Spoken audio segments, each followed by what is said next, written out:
What's good, traders? Welcome back to the channel. In today's video, I'm breaking down a trade recap on gold that I took on Thursday. We're gonna walk through the setup step by step, starting from the daily bias, then moving into the intraday profile, and finally down to the execution itself. I will take you right into my thought process and show you exactly what I was looking at before pressing the button. So let's not waste time, let's dive into it.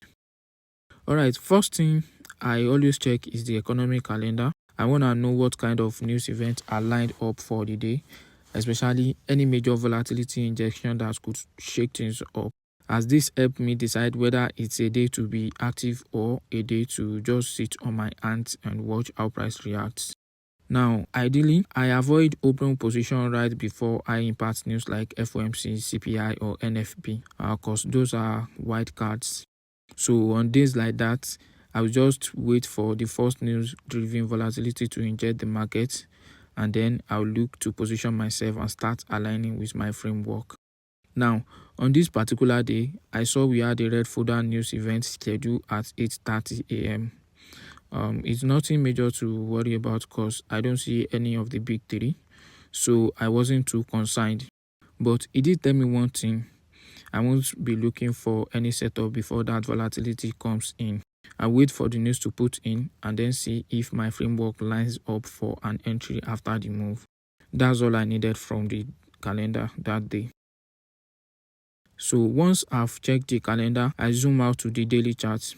This is where I build what I called my daily framework. And all I'm trying to figure out here is, are we likely to continue in the current direction?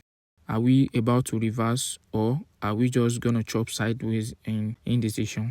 And to do that, I use two simple tools, which are relevant swings and failure swings. Now, relevant swings are the level I always want to be trading away from, while the failure swing are the levels I want to be targeting in the marketplace. So for this day, I was expecting either a bullish continuation or a bullish reversal of previous day's low. And why? If you look at the previous day candle, you have just swept a high which created a relevant swing. Remember, relevant swing are the highest high in a group of highs or lowest low in a group of lows. It needs to be isolated and clean. Looking at yesterday's price action, we had a tight cluster of lows, and that's not what I want for a relevant swing. I want to see white space just like this lower low. That's a really relevant low. So with that, my bullish scenarios going into that day was to either see a continuation from the equilibrium of previous day's range, or we could open up down below previous day's low and then reverse from there to form a new swing. Either way, I was looking for bullish continuation, either from previous day's equilibrium or previous day's low. Those are the two major reversal points in my model. Now, if we break below previous day's low and keep dumping, that would be an invalidation for the bullish framework, and with that, I will either stay on the sideline or reassess my bias. So having that in mind, we drop to the hourly chart or 30-minute chart for intraday confirmation. So here, I'm looking to confirm the intraday profile to basically let the market tell me what script is playing out. Are we continuing the daily direction, or are we setting up for a reversal? So how do I confirm that? Well, I watch how Asia and London behave in relation to the daily plan. If I'm expecting bullishness, I want to see a sweep of a previous low in Asia or London, and then a bullish change in state of delivery. If I get that, then I know a low of the day might already be in, so NY might just continue it. But if price keeps pushing the opposite way, that's usually a signal we are setting up for a New York reversal day.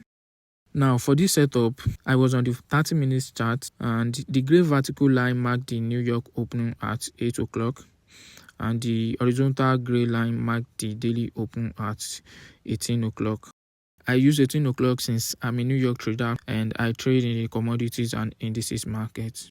So we opened up during Asia and price dumped below the daily open. Asia and London stayed below the open and did not reach any relevant level.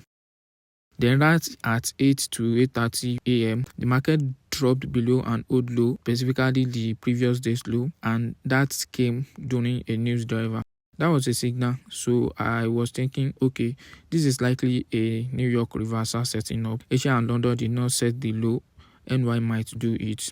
And when I look left, I saw a failure swing sitting above, and that is probably our intraday target. So now that the low of the day was likely to be put in here, I dropped straight to the lower time frame to look for my entry signature.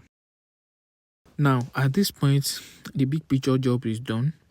I've already built the daily bias and confirmed the intraday profile. So on the 5 minutes, I'm simply looking for alignment with that higher time frame narrative, and my go-to entry is always the same: a sweep of liquidity plus the change in state of delivery. So here's what I saw. The gray vertical line was the 8 o'clock New York open. We create a small rejection, then a clear shift in delivery. I almost entered right here, but I wasn't fully convinced that was the low yet.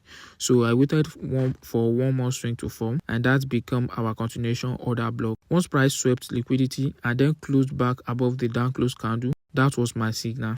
I entered immediately after the body closed with my stop just below the sweep because that low now become relevant. Then my target was a clean to right toward the intraday failure swing and daily objective. And the trade played out beautifully. We expanded, cleaning, and hit our 2-hour target with momentum. This was an A+ setup for me, although it wasn't the textbook sweep plus CSD entry. I had to wait for that continuation order block to form at the point of reversal, but I still count it as A+. So here is a quick recap. We built a bullish daily framework for a continuation or reversal of previous day's low. The intraday narrative set up for a New York reversal since Asia and London did not do much. And on the execution time frame, we waited for a reversal, then enter on a continuation order block. And I ended up securing 2.3 hours in total on this trade. And I also dropped this trade inside my free Telegram, and this is where I post some of my executions. And you also find the PDFs for these trade recaps in there. You can find the link in the description if you want to join. And if you found this breakdown valuable, smash that like button. And if there are anything you think I could improve on, drop a comment below. I always appreciate feedback. Thanks for watching, and I will catch you in the next one.